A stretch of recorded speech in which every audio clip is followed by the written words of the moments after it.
Sponsored by Terry Lambert Hyundai. We have a little bit of rain happening now on Live Viper 6, and over the next several days to come, we'll continue to see these daily chances of rain and thunderstorms. I'll have all those details coming up. Right now on News Channel 6 at 5, new jobs coming to Waynesboro. What the Burke County Development Authority has to say about the new business. Plus, public input on a major construction project in downtown Augusta. What concerns people in the area who say what they think about the project. And a local child facing a fight against leukemia. What you can do to help his family. As your News at 5 starts now. Live from Television Park, this is WJBF News Channel 6 at 5.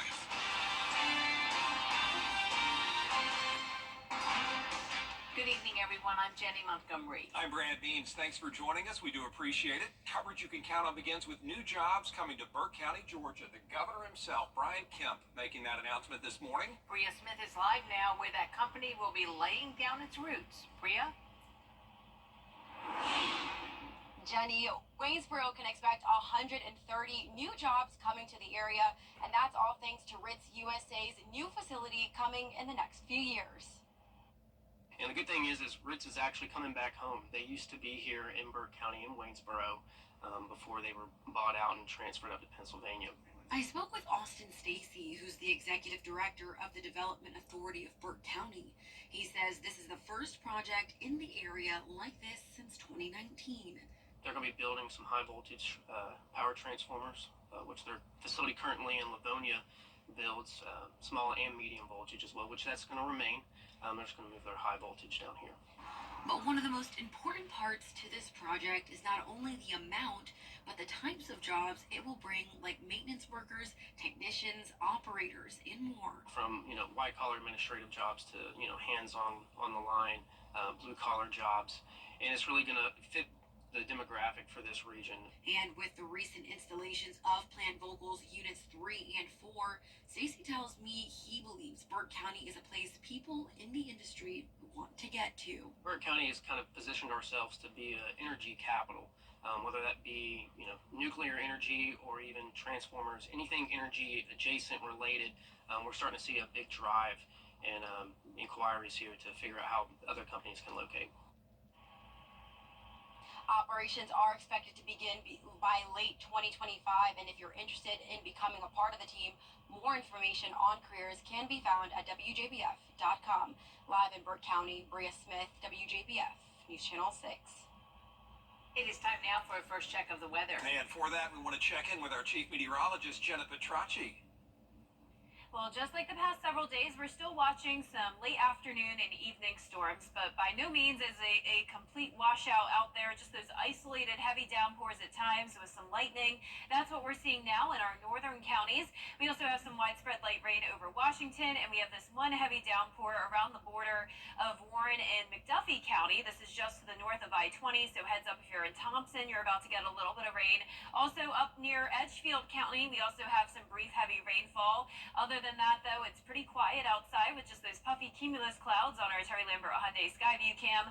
Looking good this evening over the river with temperatures in the low 90s. So very typical summertime heat. We're seeing 93 in Barnwell, 88 in McCormick, so a little bit cooler in places with the rain.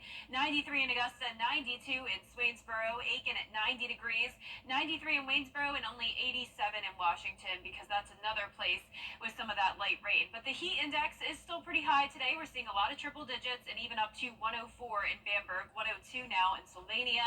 But we'll start to see those temperatures and the heat index go down as we finish off the week. But in the meantime, it's going to be a warm and breezy night with those winds coming in from the south, 9 miles per hour in Aiken and Barnwell, 8 in Waynesboro, and 10 mile per hour winds currently in Wrightsville and in Millen. As for satellite and radar, we still have the stalled frontal boundary to the north of us. If you remember yesterday, this was up towards Tennessee. So now this front is a little bit closer to us, and that's why we're seeing just a little bit more rain coverage tonight. So we'll keep that chance of rain and storms throughout the evening, even a better chance of rain as we go into the overnight hours. And those rain chances will increase even more for our Wednesday, Thursday, and Friday, up to 60% each day. And notice the temperature is also going down, 88 for your Thursday and even 87 by Friday. Coming up, I'll have a look at the future cast, so stay with us, but back to you. All right, Jenna, thanks. The planned tree removal in Augusta is stirring up a lot of passion, and now it could lead to a new city department. For years, Augusta has been recognized, actually. People who are facing physical challenges will soon have an easier way to access the Savannah River. An adaptive kayak launch is now open in North Augusta thanks to a $40,000 donation from the Georgia Rehabilitation Institute. It has a step-down design to help people get into their kayaks and onto the water. Priorities is we want to start doing things on the water.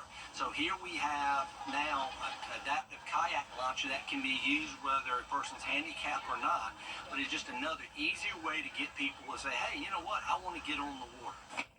Mayor Williams says this launch is just one part of a bigger plan to attract more visitors.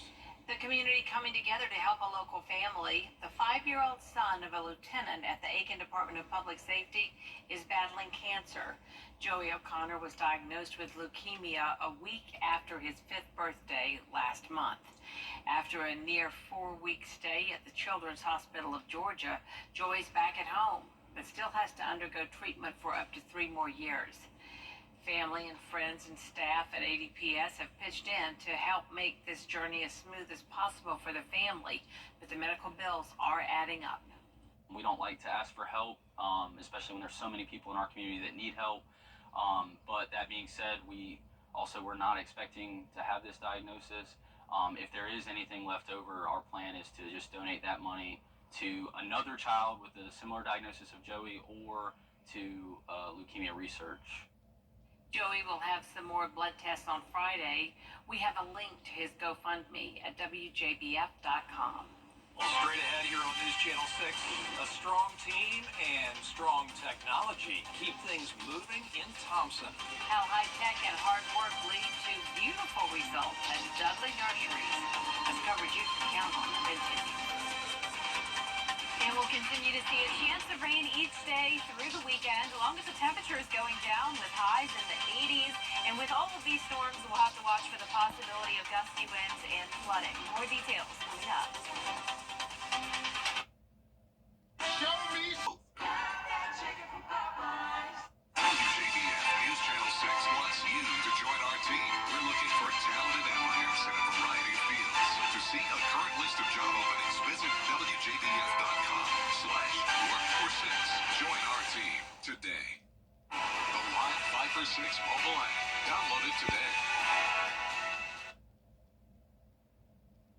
Welcome back, everybody. Tonight, we are giving you an up-close and personal look at a leader in the plant business. Now, anybody in Thompson, Georgia will tell you that Dudley Nurseries is a positive force in the local community. But did you know that this company's reach extends far beyond the central Savannah River area? It's a place where modern technology and the tried and true approach come together. And it all starts with family. If you've spent any time on I-20, you have seen this sign. We wanted to know what's behind it, what it represents. It didn't take long to find out that this sign is a symbol of 4 generations of hard work at R.A. Dudley Nurseries. Bennett and Al Dudley are at the helm now. We have a great-granddad that was Ralph Dudley that started as a landscape business. His son was Pete Dudley, who was our grandfather, who also had the landscape business, which then, when his sons, our dads, Mike and Tommy Dudley, came on, they started going to potting in containers in 1978. These images don't do justice to the expanse of this operation. Flowers and fields as far as the eye can see. 200 acres, 1,600 types of plants, 13 ponds that pump 1.6 million gallons of water every day. And it all starts with the soil. So much more than just dirt in a pot. So what's behind me right now is a guy that's on a machine. He's mixing up our soil to get it prepared for the potting building. It's a process that turns a pile of pine bark into a mega mix, each batch bubbling with the ingredients to help plants be their very best. And there's this, a state-of-the-art greenhouse. The spraying is very consistent. It's got heaters in it for winter time so we can get winter growth as well. This cutting-edge structure is currently home to hydrangeas, 250,000 of them nurtured nonstop. So this plant 2 weeks ago was on a larger hydrangea plant. It was cut off at the top and the bottom, stuck in rooting hormone, and then stuck into these cell trays to root out. These plants will soon be ready for bigger pots. That will clear the way for 250,000 more babies to move in 4 to 5 times a year. And after many of the plants graduate from the greenhouse, they end up here to finish the growth process. But first, they have to be spaced by robots. Tireless workers that give the plants room to grow and breathe. How do the robots know where to go? Do you program them? So they're already pre-programmed, and they're running off of these reflective tape that's on the ground right here. Each robot frees up 2 people to do something else. We're not replacing the people with the robots. We're just able to do other jobs that are not so repetitive and back-bending like what the robots are doing for us. Speaking of avoiding back-bending tasks, this forklift, called a V-Toy, keeps humans from having to lift and move plants that can weigh 30 pounds each. It's all about efficiency here.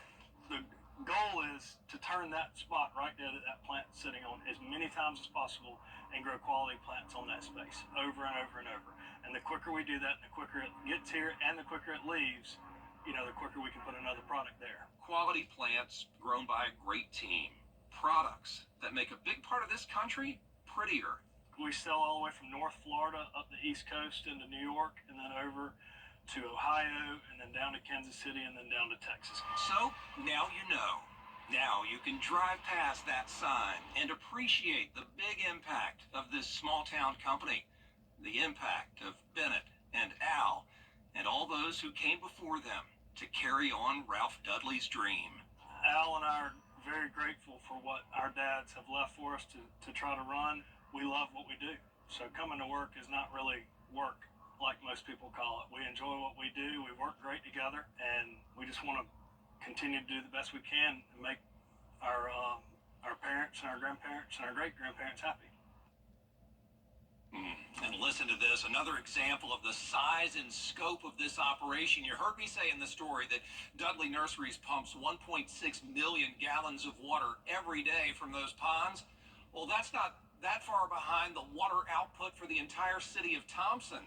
The city uses 2 million gallons a day to serve a population of more than 20,000 people. Impressive operation at Dudley, for sure. We'll be right back.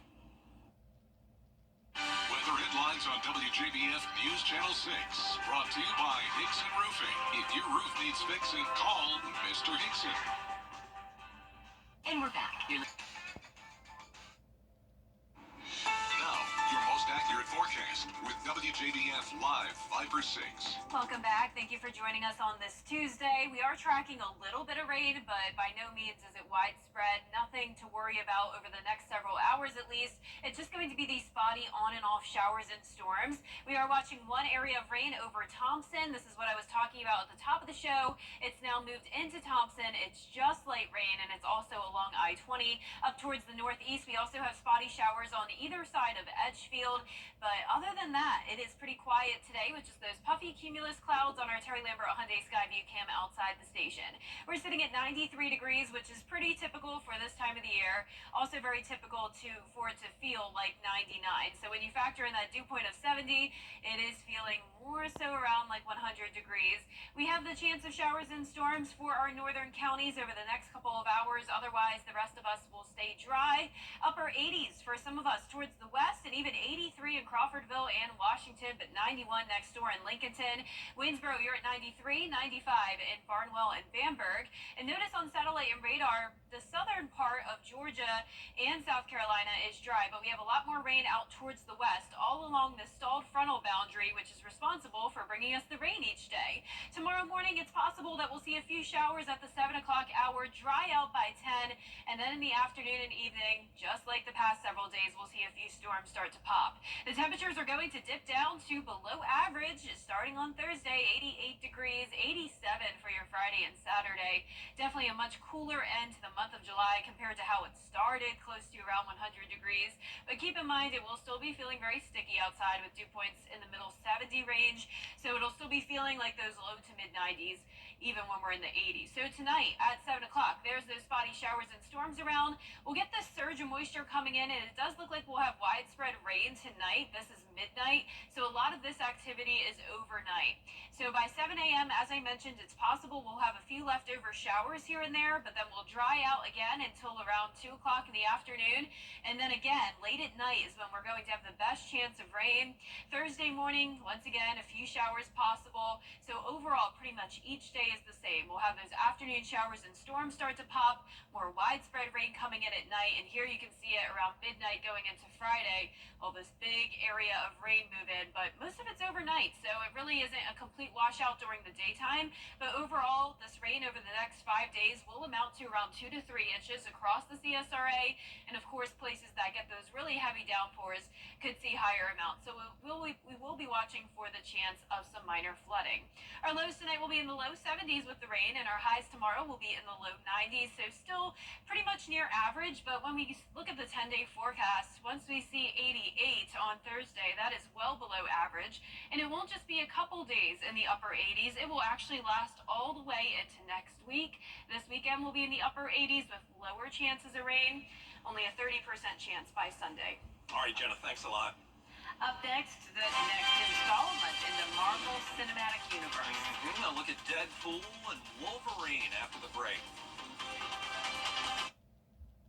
Confused about Disney is dipping its toes into the R-rated movie waters with its latest Marvel Cinematic Universe offering. Deadpool and Wolverine set to hit theaters on Friday. George Pinocchio has a preview. I don't know anything about saving worlds, but you do. Trust me, kid, I'm no hero. It's been 6 years since we last saw Deadpool on the big screen, 7 years for Wolverine. Now friends Ryan Reynolds and Hugh Jackman are back, together, for Disney's first R-rated Marvel movie, Deadpool and Wolverine, directed fearlessly by Sean Levy. We keep waiting to get in trouble, but no one's telling us to stop. No. So we're just enjoying it. Almost done. Almost done what? Getting my knife out of your buttocks. I never feel more free than when I'm this character. You know, it's like everything I love about performing. It's clown work. It's like, you know, literally clown work. I mean, under a suit, the mask, all that kind of stuff. And then working with my closest friends. I thought, man, if I'm lucky enough one day, I get to make a great movie with my friends. And that dream has come true with Deadpool and Wolverine. I'm the Wolverine. Yes, you are. And I'm going to need you to come with me right now. Look, lady, I'm not interested. When Hugh said yes to this project, he said yes to something else. Finally wearing that famous superhero spandex. I can't believe we didn't do it for the last 24 years. It was their idea. Immediately, this is what we're going to do, and it's perfect. Don't just stand there, you ape. Give me a hand up. Nope, I'm actually okay. We built the movie for audience joy, and we're pretty excited that we finally get to share that with the And world. this one film has been years. I mean, we're literally working on this for years. You appear to have soiled yourself while unconscious. I wasn't unconscious. Who are you? Deadpool and Wolverine enters the summer box office battle this weekend. In New York, George Pinocchio for ABC News. And thanks for joining us for your news at 5. Dee Griffin will be here at 5:30. Still ahead, getting up to speed on both presidential campaigns. Coverage you can count on continues.